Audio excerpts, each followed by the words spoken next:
সনাতনী জাগরণ জোটের মুখপাত্র চিন্ময় কৃষ্ণ দাস ব্রহ্মচারীর গ্রেপ্তারকে ভুলভাবে ব্যাখ্যা করা হচ্ছে বলে জানিয়েছে বাংলাদেশ।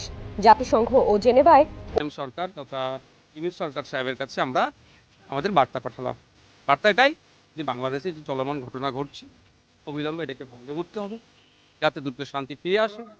আসসালামু আলাইকুম ভিউয়ার্স, দেশ ও দেশের বাহির থেকে যারা আমার ভিডিওটি প্লে করেছেন জানাচ্ছি আন্তরিক শুভেচ্ছা ও অভিনন্দন। আশা করি সবাই ভালো আছেন, সুস্থ আছেন, আলহামদুলিল্লাহ। তো ভিউয়ার্স, বর্তমানে বহুল আলোচিত ইস্যু হলো ইস্কন নেতা চিন্ময় কৃষ্ণ দাসকে গ্রেফতার করা। এটা নিয়ে বাংলাদেশে যত সমালোচনা না হলেও ভারতবর্ষে এটা নিয়ে পার্লামেন্ট থেকে শুরু করে বিভিন্ন পর্যায়ে এখন আলোচনা উন্মোচন হয়েছে। মূলত ইস্কন ইস্যুটা এখন আর শুধুমাত্র হিন্দু বা সনাতন ধর্মাবলম্বীদের পক্ষে বা বিপক্ষে নয়, বরং এটা এখন সরকার পতনের ব্যাপক কেন্দ্রস্থল হয়ে দাঁড়িয়েছে, যা ভারতীয় গণমাধ্যম ও ভারতীয় মুখ্যমন্ত্রীরা সরাসরি প্রতিবেদনে কথা বলছেন। আসুন বিস্তারিত জানবো তাদের কথায় যে তারা ইস্কন ইস্যুটা কেন শেখ হাসিনার পূর্ণবাসন ও ডক্টর ইউনূসের পতনকে কেন্দ্র করে এখন ইঙ্গিত প্রদান করছে বাংলাদেশের সাথে বিশাল একটি বিশৃঙ্খলা তৈরি করতে। আসুন জানবো এই রিপোর্টে। ভিডিওতে যাওয়ার আগে ছোট রিকোয়েস্ট করবো, যারা এখনো চ্যানেলটি সাবস্ক্রাইব করেননি, নিয়মিত দেশের সকল আপডেট সবার আগে জানতে অবশ্যই চ্যানেলটি সাবস্ক্রাইব করে পাশে রাখবেন। দর্শক আসুন স্ক্রিনে। বাংলাদেশ ইন্টিরিয়াম সরকার তথা ইউনিট সরকার সাহেবের কাছে আমরা আমাদের বার্তা পাঠালাম। বার্তা এটাই যে বাংলাদেশে যে চলমান ঘটনা ঘটছে অবিলম্বে এটাকে বন্ধ করতে হবে, যাতে দ্রুত শান্তি ফিরে আসে। ওখানকার সংখ্যালঘু যারা আছেন, হিন্দু সমাজের মানুষ আরও যারা সংখ্যালঘু আছেন, তাদের সার্বিক নিরাপত্তা তাদেরকে প্রদান করতে হবে, তাদেরকে ইনশিওর করতে হবে, তাদের পাশে থাকতে হবে সরকারকে। সাথে সাথে এটাও বললাম, গত রাত্রে দেখলাম ওখানে আপনার মাজারকেও ভাঙচুর হয়েছে। সেই বিষয়টা তো এনাদের সাথে আলোচনা করেছি যে কেউ মাজারকে প্র্যাকটিসের মধ্যে রাখে, কেউ নাও রাখতে পারে। বিভিন্ন ধর্মস্থানেও আঘাত আসছে, এগুলো খবর পাচ্ছি, এগুলো বন্ধ হওয়া দরকার। এবং যে অ্যাডভোকেটের একজনকে খুন করা হয়েছে সে বিষয়ে আমাদের চর্চা হচ্ছে, সেটাও যেন কোনো রকমভাবে না কারো উপরে চাপিয়ে দেওয়া হয়।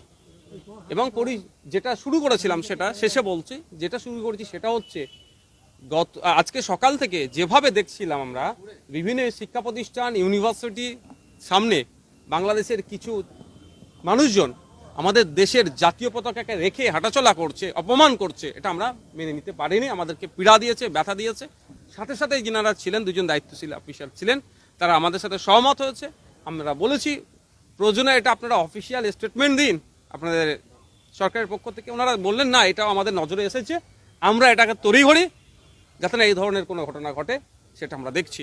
এখানে যারা ছিলেন, যারা এই ধরনের গ্রুপ ডি টাইপের যারা হয়, তাদের একটু এখানে পাকামো ছিল। এই মেসেজটাই ওপরে পৌঁছায়নি যে ইন্ডিয়ান সেকুলার ফ্রন্টের পক্ষ থেকে একটা যে আসার কথা ছিল, প্রতিনিধি দল এসেছেন, তারা সরাসরি এখানে যিনিরা দায়িত্বশীল আছেন, হায়ার অথরিটি যেখানে আছেন, তাদের সাথে কথা বলবেন এবং ডেপুটেশন দেবেন। তারা না বলে এখান থেকে এই ধরনের করতে চেয়েছিল। তার ফলে আমাদের যারা নেতৃত্বরা আছে সোজা আগুলে না ঘিরে উঠলে স্বাভাবিকভাবে কি করতে হয় সেটা দেখিয়েছে। তারপরে আমরাও যোগাযোগ করলাম যে আমি নিজে আসতে চেয়েছি। তখন যারা সর্বোচ্চ যিনি ছিলেন এখানকার দায়িত্বশীল অ্যাক্টিং ডেপুটি হাই কমিশনার যিনি আছেন, ওনার খবর পেলে উনি সাথে সাথেই আমাদেরকে মানে যে সম্মানের সাথে যাতে নিয়ে আসা হয় সেই নির্দেশনা দিয়েছেন। আমরা দুজন ঢুকেছিলাম। তারপরে আমি ওনাকে বললাম যে আমাদের দলের সাধারণ সম্পাদক বিশ্বজিৎ দা আছেন, ওনাকে অ্যালাউ করা হোক। সাথে সাথে উনি আমাদেরকে অ্যালাউ করলেন। হয়েছে যতটুকু ওনাদের বলেছি, হয়তো এখন ভালোভাবে মিডিয়ার সামনে বলছি সেটা নয় যে আমি বলেছি অবিলম্বে, আমরা বলেছি এটাকে বন্ধ হওয়া দরকার। এটা কোনোভাবে কাঙ্ক্ষিত নয়, কারণ শুধু বাংলাদেশের অস্থিরতা হলে পশ্চিমবাংলা, ভারতবর্ষ অস্থিরতা হবে, এটা আমরা চাই না।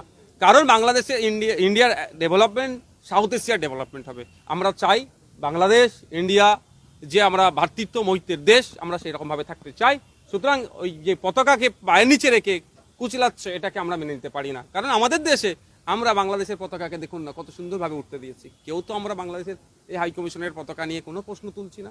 ঠিক আমাদের দেশের পতাকা আমাদের কাছেও যেমন গৌরবের, আমাদের কাছে যেমন আবেগের, তো বাংলাদেশের পতাকাও বাংলাদেশের কাছে আবেগের। কিন্তু আমাদের পতাকা নিয়ে কেউ ছেড়ছাড় করবে, এটাও মেনে নিতে পারি না, এটা জানিয়ে এসেছি। আমার ভয়েসটা যদি বাংলাদেশের নাগরিকরা আমার ভিডিও ক্লিপটা দেখেন, আমি অনুরোধ করছি আপনাদের কাছে, কি সংখ্যালঘু কি সংখ্যাগুরু, যে আমাদের প্রতিবেশী দেশ, আর আমরা ভাষাগত দিক থেকে আবার আমাদের মিল আছে এবং কালচারালি মিল আছে। তা আপনাদের কাছে অনুরোধ এটাই, সংখ্যাগুরুদের কাছে আমি বিশেষ করে অনুরোধ রাখবো, সংখ্যাগুরুদেরকে দায়িত্ব নিতে হবে সংখ্যালঘুদেরকে প্রোটেক্ট করার। সংখ্যাগুরুদেরকে আগলাতে হবে, সংখ্যালঘুদেরকে বুকে টেনে নিয়ে তাদের যাতে নিরাপত্তার সাথে শান্তির সাথে তারা জীবনযাপন করতে পারে সেই দায়িত্বটাও সংখ্যাগুরুদেরকে তুলে নিতে হবে।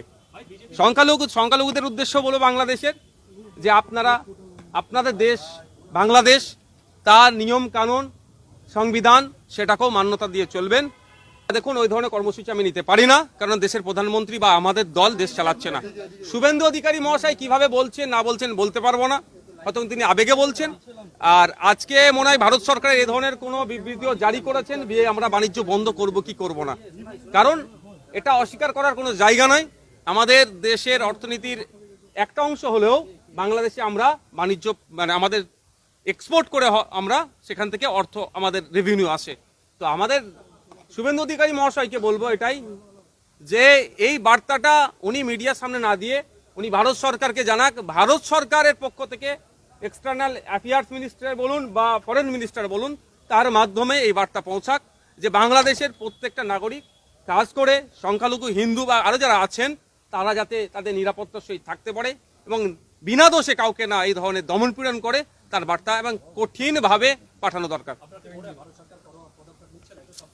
না, দেখতে পাচ্ছি না তো। আমাদের দেশের সরকারের মোদিজির এক ফোনে শুনেছি, মোদিজির যারা ভক্ত যারা আছেন তারা বলেন এক ফোনে রাশিয়া আর ইউক্রেনের যুদ্ধ যদি বন্ধ করে দিতে পারে তাহলে বা আমাদের প্রতিবেশী রাষ্ট্রকে ফোন করে বা মেল করে বা মেসেজ পাঠিয়ে কেন এই হিংসা বন্ধ করতে পারছেন না। দর্শক, স্ক্রিনে আমরা সে সম্পর্কে বিস্তারিত জানলাম। এ বিষয়ে আপনাদের মতামত কমেন্টে জানান, কেউ ভিডিওটি স্কিপ করবেন না। যেহেতু বাংলাদেশের গণ অভ্যুত্থানের পর নতুন একটা ক্রাইসিস তৈরি হয়ে গেছে এই ইসকন ইস্যুকে কেন্দ্র করে, তাহলে এই মুহূর্তে সরকার কি করবে? সংস্কারের নামে দীর্ঘদিন লেন্দি প্রসেসে বাংলাদেশকে রসানলের দিকে দিবে নাকি দ্রুত নির্বাচন বা যে কোনো একটি সমাধান করবে? আসুন কি বলছে বিশেষজ্ঞরা, বিস্তারিত। ত্রিপুরার মুখ্যমন্ত্রী এখনো টের পায় না বাঙালি কি জিনিস, বাট অনেকে টের পাইছে। আরে ভাই, যদি তোমরা আলু বন্ধ করে দাও 1000 টাকা কেজি দিয়ে আমরা আলু খামু, তবে ইউনূস সাহেবরে বিরক্ত করবো না, রাজপথে দ্রব্যমূল্যের দাম বাড়ছে বইলা। পেঁয়াজ 500 টাকা কেজি করে খামু, কাঁচামরিচ প্রয়োজন আমরা 2000 টাকা কেজি খামু, পাকিস্তান থেকে আমরা প্রয়োজনে কন্টেনার ভৈরা ভৈরা আনবো, প্রয়োজনে মিশর থেকে আনবো, প্রয়োজনে মিয়ানমার থেকে আনবো, প্রয়োজনে আমরা উত্তর কোরিয়ার মতন নিজেরা হাল চাষে নেমা যাবো। তবে এই মেন্টালিটি কিন্তু থাকতে হবে, কারণ আমরা যে পাঙ্গা নিতে যাচ্ছি রেজাল্টটা কিন্তু এরকমই হবে। তবে বাঙালি বড় আপোষহীন, কিন্তু গরিব মানুষের উপরে একটু দুঃখ দুর্দশা আসলে তৈরি হবে। দর্শক, গত 53 বছরে এমন বাংলাদেশ কিন্তু ভারত দেখে নাই। ভারতের মন্ত্রীদের কথা যে এই দেশে অনেক সরকার আসছে গেছে, কিন্তু এই মুহূর্তে যে অবস্থান তৈরি হয়েছে ভারত বিরোধী, তো এরকম দেখা নাই। এখন ভারতের সরকারের বিভিন্ন সেক্টর, বিভিন্ন স্টেটগুলা একের পর এক যে সিদ্ধান্ত নিতে যাচ্ছে, ইভেন জনগণ টু জনগণ, আমাদের দেশের একাংশের জনগণ যেমন রাজপথে নামছে ইসকনকে নিষিদ্ধ করতে, ভারতের দেশের জনগণও একাংশ নামছে ইসকনের পক্ষে, প্রয়োজনে সীমান্তে নাকি 2-4টা ফালাই দিবে, ঢুইকা যাবে ট্যাং টং নিয়ে এমন বক্তব্য দিচ্ছে, বাংলাদেশের স্টেটও দখল করবে এমন আওয়াজও দিচ্ছে। তবে এগুলা ফাঁকা আওয়াজ, কাজের আওয়াজ হচ্ছে যেটা ত্রিপুরার মুখ্যমন্ত্রী তিনি দিয়েছেন। অলরেডি পশ্চিমবঙ্গ কলকাতা থেকে একটা আওয়াজ আসছে, এবার আপনার ত্রিপুরা থেকে, ত্রিপুরার যিনি মুখ্যমন্ত্রী বলে তো বাংলাদেশে যেমন প্রধানমন্ত্রী, ভারত তো স্টেট ভিত্তিক রাজ্য, তো সেখানে একজন মুখ্যমন্ত্রী থাকে যিনি ওই স্টেটের জন্য প্রধানমন্ত্রীর দায়িত্ব পালন করেন। বাংলাদেশের সাথে বাণিজ্যিক সম্পর্ক স্থগিত করার কথা ভাবছে ভারতের উত্তর পূর্বাঞ্চলীয় রাজ্য ত্রিপুরা। নামটা মনে আছে তো? একটা ড্যাম খুলে দিছিল, কুমিল্লা সহ বহু জেলা ইতিহাসে 100 বছর এরকম বন্যা দেখে নাই। তো সেই ত্রিপুরা কিন্তু এবার অ্যাকশনে যাওয়ার ঘোষণা দিয়েছে। তো কি করবে তা জানি না। যিনি মুখ্যমন্ত্রী আছেন মানিক সাহা, আগরতলায় সাংবাদিকদের সাথে আলাপকালে তিনি বলছেন যে প্রতিবেশী বাংলাদেশে হিন্দুদের উপরে যেই ক্রমবর্ধমান সহিংসতা, এটা ভারতীয় মিডিয়া তৈরি করে ফেলছে। তাদের দেশে নানান ভিডিও ফুটেজ কাটসাট করে লাগাইয়া, মানে নানান বক্তব্য দিয়ে কিন্তু এই একটা জায়গা তৈরি করছে। সেই ইস্যুটা নিয়েই ভারতের যে ক্ষমতাসীন রাজনৈতিক দলগুলো তারা কিন্তু রাজনীতি করতেছে। কারণ যেহেতু ভারত একটা হিন্দু ধর্মভিত্তিক রাষ্ট্রই আমরা বলতে পারি, যদিও সেখানে ধর্ম নিরপেক্ষ বলা হচ্ছে, কিন্তু বিজেপি সরকার যখন থেকে ক্ষমতায় আছে তো তখন থেকে সেখানে ধর্মনিরপেক্ষতা উঠে গেছে। সেখানে শুধুমাত্র হিন্দু বেসিস যে কর্মকাণ্ডগুলো সেগুলো একের পর এক ঘটছে। আপনারা দেখেন যে বিভিন্ন জায়গায় স্টেটের নাম বদল, তারপর হচ্ছে আজমির শরীফের নিচে নাকি মন্দির আছে দাবি করে ভারতের কোর্ট সেটাকে তদন্ত করার জন্য অনুমতি দিয়ে দিয়েছে। তাহলে আপনি ভাবেন যে এখন কোথায় চলছে। তো স্বাভাবিকভাবে তারাও ভোটের রাজনীতি করে, আর যেহেতু বাংলাদেশে এখন এটা একটা ইস্যু, তারাও কিন্তু ওই সুরেই কথা বলছে যে ইস্যুর ওই দেশের জনগণ শুনতে চায়। এখন ত্রিপুরা কি বলছে যে বাংলাদেশে এই মুহূর্তে হিন্দুদের সাথে যা হচ্ছে এর প্রতিক্রিয়া হিসাবে বাংলাদেশের সাথে বাণিজ্য সম্পর্ক স্থগিত করার বিবেচনা করছে ত্রিপুরা। আর এর পাশাপাশি তিনি বলছেন যে আপনার যে আমরা এই বিষয়ে এখন পর্যন্ত ফাইনাল সিদ্ধান্ত গ্রহণ করিনি, তবে পরিস্থিতি স্বাভাবিক না হলে যে কোনো কিছুই ঘটতে পারে। বাংলাদেশে হিন্দুদের নিশানা করে হামলা শেষের কোনো লক্ষণ নাকি দেখা যাচ্ছে না। শেখ হাসিনার আওয়ামী লীগ সরকার পতনের পর থেকেই ধর্মীয় সংখ্যালঘুরা বাঁচার জন্য লড়াই করছেন। চিন্তা করছেন, ভারতের মানুষ কিন্তু এটা বিশ্বাস করতেছে। আমরা যতই বোঝানোর চেষ্টা করতেছি, আমাদের দেশের অনেক হিন্দু ভাইরা তারাও কিন্তু লাইভে বলছেন, টেলিভিশনে বলছেন, তাদেরকে কিন্তু দালাল ডাকে যে এগুলা দালাল দালাল, এগুলোর টাকা দিয়ে কিনে ফেলছে ইউনূস সরকার বা মোল্লারা, এরকম শব্দ কিন্তু এরা ব্যবহার করছে। ভারত বাংলাদেশ সীমান্তে অতিরিক্ত নিরাপত্তা ব্যবস্থাও গ্রহণ করা হয়েছে। তিনি বলেন, বাংলাদেশের সাবেক প্রধানমন্ত্রী দেশ ছাড়ার দিনেই আমরা নিরাপত্তা জোরদার করেছি। ব্যক্তিগতভাবে বিএসএফ এবং পুলিশের সাথে একাধিকবার আলোচনা করেছি, সীমান্তে দেখলেই টুস করে দেওয়া হবে। এখন আমি যেটা দেখছি যে এই মুহূর্তে এই পরিস্থিতিটা যেভাবে গেছে, এখন আমরা কি কি ত্রিপুরার সাথে বাণিজ্যিক চলে, কয়লা, মাছ এবং অন্যান্য পণ্য আমদানি করি, আর প্লাস্টিক পণ্য সেখানে বাণিজ্য চলমান আছে, আর পাশাপাশি কৃষিজ পণ্য সহ বেশ কিছু জিনিস এখানে আসা যাওয়া হয়। এটাই আমি বলছি যে ত্রিপুরায় নিচে, পশ্চিমবঙ্গ নিচে, আরও যদি স্টেটগুলো এরকম নেয় তখন দ্রব্যমূল্য আকাশ ছোঁয়া হবে।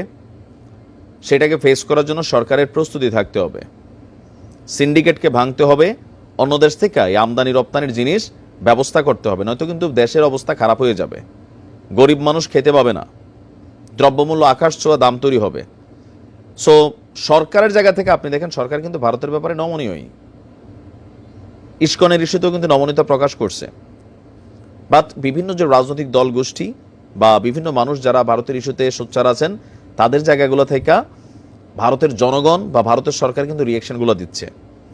তা আমার মনে হয় যে চাহে কুচবিহ, প্রয়োজনে আমরাও অন্যান্য দিক থেকে এটার ব্যবস্থা করা দরকার। এখন সেটা আসলে কি করা হবে, নাকি খালি আওয়াজে পাকিস্তানের মতন আমরা এরকম কথাটা বলবো, তারপরে এই দেশের গরিব মানুষ আরও ধরেন বিপদে পড়বে।